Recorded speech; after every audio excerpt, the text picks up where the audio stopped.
Hi, today we're talking about two-step equations. So we start class with a bell work reviewing things we've already learned. The first one is the exponent rule.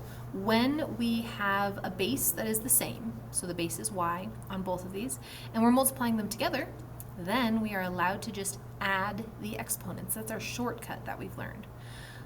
So we have y to the power of 3 plus negative 7 is negative 4. But we don't like negative exponents, so we need to cross the line and change the sign. That means we take the base and its exponent and move it to the bottom of a fraction. That's crossing the line. Once we've done that, then we can change the sign. It was a negative 4, now it's a positive 4. But we cannot just leave the top of a fraction blank. Remember, everything has an invisible multiplied by 1 next to it. We just don't write it because that would be crazy. But because that is there, we didn't bring it down to the bottom with us, so it was left up top. We have a 1 on top. And question 2, solve the equation. I like to draw a wall around the equal sign. It just helps me stay organized. That's not like a math rule that you have to do. Our goal is to get z by itself. So we have z minus 4. The opposite of minus 4 is plus 4. So we add 4 to both sides of the equal sign. 13 plus 4 is 17. So z equals 17. Okay, then 15 equals 15. I'm going to write it right here in the middle. This is not in your notebook. This is just something for us to discuss because it's going to help us kind of think about solving equations and how they're solved. True fact that 15 equals 15. We can do something to it. Maybe we take away a 2. Well, now it's a 13. And 13 does not equal 15. So because I took away a 2 here, I have to take away a 2 on this side also. Maybe we add 1 here. Now it's 14. But 14 does not equal 13, so I had to add 1 to the other side of the equal sign as well. Maybe I divide by 7. That would work. Well, that equals 2. But if I did it here, which means I have to do it on the other side of the equal sign also to keep them equal to each other. So what I'm showing you here is that you can manipulate the numbers however you want. We can do whatever we want to. But in order for us to keep a true statement, one number equals itself, we have to do the same thing on both sides of the equal sign. Well, now we're saying, hey, 15 actually equals x plus 3. We can do whatever we want. I could say I want to do plus 7 to the 15.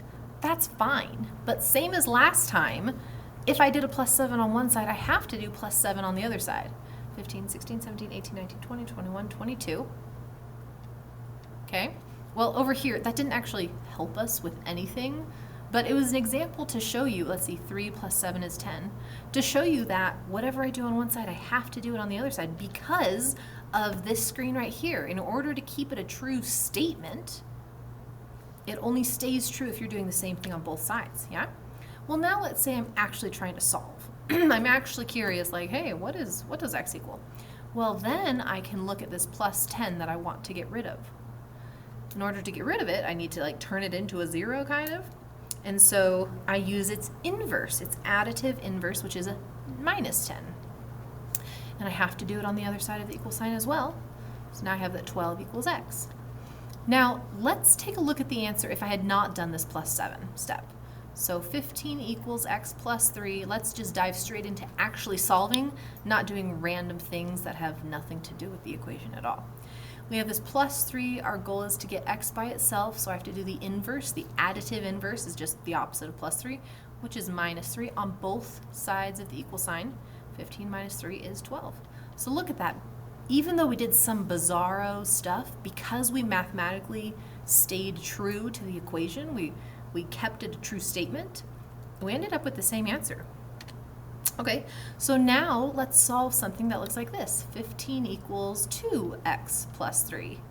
Well, last time we already learned to get rid of a plus 3, we just do minus 3 on both sides of the equal sign, and now we have 12 equals 2x. So now we have to figure out how to get rid of the 2. We don't want that to turn into a 0 because 0 times x is 0 and that would make our x disappear. So we want that 2 to turn into a 1 because 1 times x is just x. So we have to use the multiplicative inverse, I guess you could say. which is really just what's the opposite of multiplying by 2, dividing by 2. If I do it on one side of the equal sign, I have to do it on the other side of the equal sign. 12 divided by 2 is 6, so x equals 6. There are lots of strategies to help you know how to solve two-step equations, or multi-step equations, which is where we're eventually going to learn about. What we're eventually going to learn about. But one of them is PEMDAS backwards, where we know when we are solving something, we're like, hey, what does 3 times 2 plus 4 minus 5 times 8 equal, right? We know we have to do PEMDAS with that. Well, now we don't have something like this. We have something missing, right? 3 times x plus 4, or I guess I drew a 5, okay? One way you could remember it is to do it backwards. Do all the addition and subtraction first. Get rid of all the addition and subtraction first. So we could subtract our 5. Oh yeah, equals 10. Subtract our 5. Well, that's going to be a decimal, that's fine. Then we get rid of all of our multiplication and division. 3x equals 5, divide by 3. X equals 5 over 3 is a fraction. We'll leave it like that, okay? This works great for remembering for two-step equations. It's sometimes hard to keep track of for multi-step equations where there's more than 2 steps, but I wanted to show you this in case this is a strategy that is helpful to you. But let's go ahead and do some practice. Our goal is to get x by itself. The 6 is what we have to get rid of first. I forgot to say that before I started writing. So it does matter if we get rid of the 6 or the 5 first. And just like in that last slide, we get rid of the addition and subtraction first when possible. And so in this case, 5 is multiplied by x. So that is, I often think of it as 5 is the thing stuck to x. It's connected to x. It's closest to x. So we can't get rid of it yet. They're like buddy-buddy. But the 6 is a little bit further away. We can get rid of that. It's a positive 6. The additive inverse, or the opposite of a positive 6, is a minus 6. Subtract 6 on both sides. Negative 14 minus 6 is negative 20. Equals 6 minus 6 is 0. And we just have 5x. Now it's time to split them up. What operation splits things up? Divide. But also, we can think of it as it's 5 squished with x. The invisible operation is multiply. What's the opposite of multiply? Divide. So either way you thought about it, it's divide by 5. Negative 20 divided by 5 is negative 4. Okay, that's our first one. And the next one, this one's a little bit easier in this sense that we have this minus 1 just to get rid of. A positive 1 minus 1 is 0. Negative 4z equals 16. Now, it's a little tricky here, but this is actually the number negative 4 squished with the z. So remember, when they're squished together, the invisible operation is multiply. What's the opposite of multiply? Divide. Some people feel tricked because they want to do plus 4, but this does not say z minus 4. Okay, it says negative 4 squished with a z, which means multiplied. So we do the opposite of multiply, which is divide by negative 4. So z equals negative 4. Feel free to pause, rewind whenever you want to this video. Okay, now it looks different, but the process is still the same. Remember our PEMDAS backwards, addition and subtraction first, then our multiplication and division. So get rid of this plus 2 by doing minus 2 on both sides. 2 minus 2 is 0. And we get y over 3 equals 13. Now, this line, it looks like a fraction. That means divide. Like, fractions just mean divide the top number divided by the bottom number. That's what a fraction is. So the opposite of dividing is multiplying by 3 on both sides of your equal sign. A 3 multiplied and a 3 divided become just 1, which means we can cross them off because 1 times y is just y. And then 13 times 3, y equals 39. Okay, our last one on this page. Our goal is to get x by itself. This is our division right here. And we've got this minus sign, but we're not going to worry about it yet. This 5 is a positive 5. How do you get rid of a positive 5? You take away 5 on both sides of the equal sign. 22, 21, 20, 19, 18, 17. Okay? 17 equals negative x over 2. Wow, that is impossible to read. Now, this is where it gets a little bit tricky, and you have to kind of pay attention to some stuff, right? This negative is actually attached to the 2, even though it doesn't look like it. And the reason we're going to think of it that way is because I want to get rid of the negative and get rid of the x. So what's the opposite of a divide by a negative 2?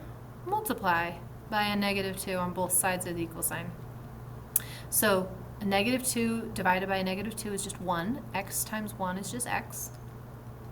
And then a negative times a positive is a negative. And 2 times 17 is 34.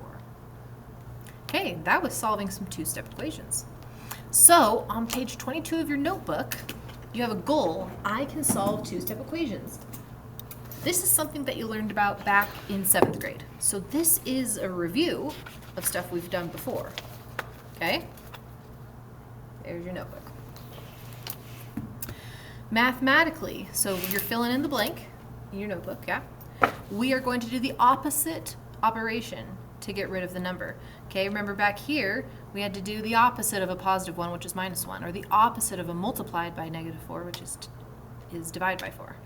So opposite operation, write that down in your notes. Be smart, right? We're going through our notes. And here's a different way of thinking about it. So PEMDAS backwards is one way to think about it. Another way to think about it is, imagine you're in the car with your best friend and a stranger. Get rid of the stranger first. The best friend is the one sitting closer to you, so multiplied or divided. The stranger is the one a little further away, so added or subtracted. Okay, so here the stranger that you get rid of first is a 5, because it's a little bit further away than the x. The stranger you get rid of is the minus 6, because it's a little bit further away from the x. And we can actually solve these. Minus 5, like we said, we get 3x equals 21. Divide by 3. Okay? You go ahead and try each of these, like pause the video, try them on your own.